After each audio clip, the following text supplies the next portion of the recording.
A tömörfa bútorok fenntartható erdőgazdálkodásból származnak, készülhetnek például dióból, valamint tölgyfából, és jól beleillik például modern, klasszikus loft, valamint industriális környezetbe. Mi ezeknek nézzünk most utána, Kaposváron jártunk. Különböző stílusú bútorokat választhatunk az otthonunkban. A tömörfából készültek egyre népszerűbbek. Van tölgy és fekete dió. Mindenki látja egyből a különbséget optikailag is. Tehát a tölgy, ez a nagyon markáns rajzolattal rendelkező, és természetes megjelenésében pedig ez a barnás-sárgás színárnyalatú fa. Ezt tudjuk egyébként egy színezett olajjal is kenni, mint például az. A szekrényet, ez egy bianco szín, ezt mi így nevezzük, hogy tölgy bianco. A tölgyet ebben a kétfajta színváltozatban készítjük.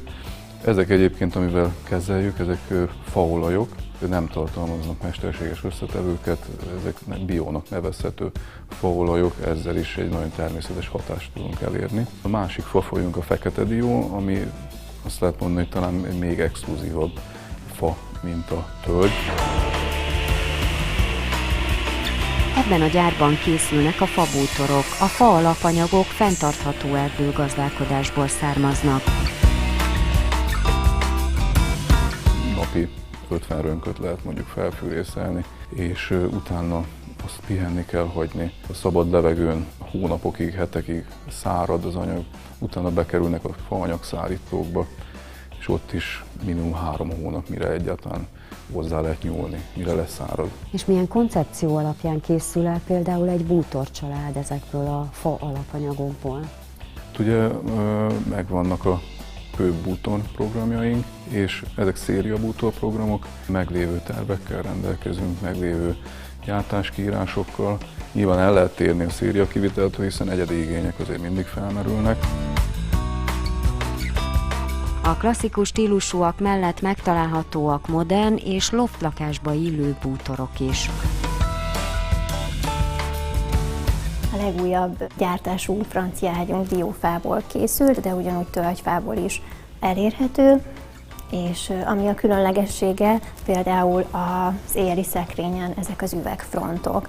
Ezek többféle színből is kérhetőek, és hangulatvilágítás is kérhető hozzá.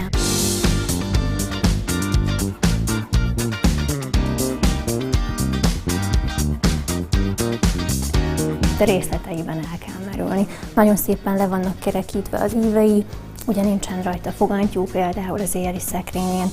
Egy nagyon szép klasszikus darab.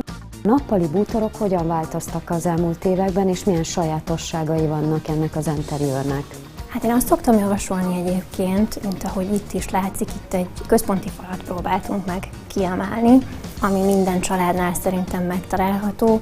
Érdemes ezt a falat hangsúlyozni, főleg legtöbbször ugye a tévé ennek a központi eleme, és hát ez azért jó, azért fontos, mert ad végül is egy koncepciót annak, hogy mi milyen szellemben szeretnénk berendezni a lakásunkat, az otthonunkat, illetve a személyiségünket is tükrözi.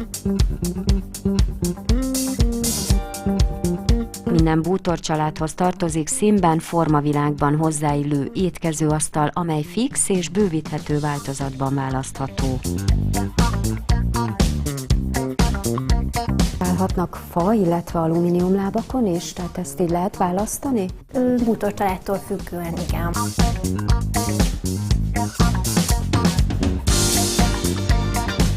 Ez a bútorcsaládunk, ez az Acerno nevet viseli, ami különlegessége ezek a fémbetétes részletek, ami egy picit izgalmassá teszi, picit talán modernebb is, illetve ezek az osztott, tagolt frontok és a nagy szögben nyíló ajtók.